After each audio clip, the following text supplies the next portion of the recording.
ElectraCast. Lights, camera, innovation. Walt Disney Studios chose advanced 5G solutions from T-Mobile for Business to transform the movie-making process. Together, we kept a remote production hub in Hawaii in sync with a team in California to bring Lilo and Stitch to theaters this summer. This is picture-perfect collaboration. This is Walt Disney Studios with T-Mobile for Business. Take your business further at T-Mobile.com/now. Welcome to NASA Daily, where we bring you all of NASA's previous day's proceedings in 4 minutes or less. In today's episode, we bring you NASA's activities for May 29th, 2025. Today, NASA shared major developments across multiple missions that highlight progress in space exploration, technology testing, and planetary science. At Langley Research Center in Virginia, engineers tested a 94-foot rollable boom using a vertical drop inside a 100-foot tower. This method avoids distortions caused by traditional horizontal testing. The boom, developed by the company Redwire, could support future structures like solar sails and towers for lunar habitats. The test was funded by NASA's Game-Changing Development Program. On Mars, the MAVEN spacecraft made the first direct observation of atmospheric sputtering. This is a process where high-energy solar particles knock atoms out of the Martian atmosphere. Scientists discovered that this process occurs 4 times faster than previously estimated, especially during solar storms. This finding helps explain how Mars lost much of its water billions of years ago. At Kennedy Space Center in Florida, NASA teams are preparing for Artemis II, the first crewed mission to orbit the moon in more than 50 years. Testing includes system checks, communications testing, launch rehearsal with astronauts, and a full fueling rehearsal using over 700,000 gallons of propellant.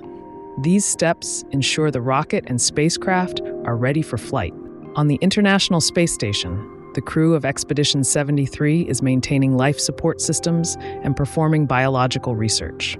Astronauts worked on water recovery systems, carbon dioxide scrubbers, spacesuit servicing, and Earth observation. Studies on cognition, immune health, and microscopic life continue to support future long-term missions. NASA is also testing precision landing technologies for the Moon and Mars. Engineers used a rocket-powered lander, a helicopter, a jet, and a suborbital rocket to simulate landings on rough terrain. New tools, including a vision-based navigation system and a laser detection and ranging system, showed strong results under lunar and Martian conditions. On the surface of Mars, the Perseverance rover marked its 1500th Martian day with a selfie. In the background, a dust devil measuring 328 feet wide appeared near Jezero Crater. The rover collected a new rock sample containing ancient spherules and is now traveling to an area known as Copper Cove. Nearby, the Curiosity rover is exploring boxwork terrain known for ridged rock formations shaped by water and mineral deposits.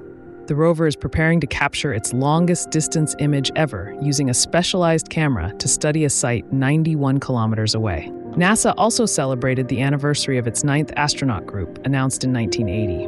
That class included Charles Bolden, the first Black NASA administrator, Franklin Chang Diaz, the first Hispanic American in space, and Jerry Ross, the first person launched into space 7 times. Back on Earth, a company called Boost Treadmills is using anti-gravity technology originally developed by NASA to help astronauts stay fit in space.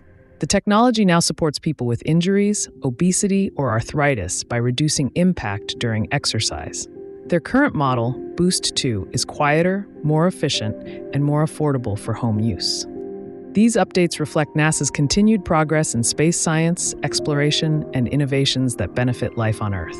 Those were the key activities for NASA on May 29th, 2025. Subscribe to receive daily or rate or review so others can find us as well. Thanks for tuning into NASA Daily. This has been an ElectraCast Media production. Executive producers are Mark Netter and Peter Rafelson. Produced and edited by Hannah Riggs. Music by Amir Meyer Salale. I say.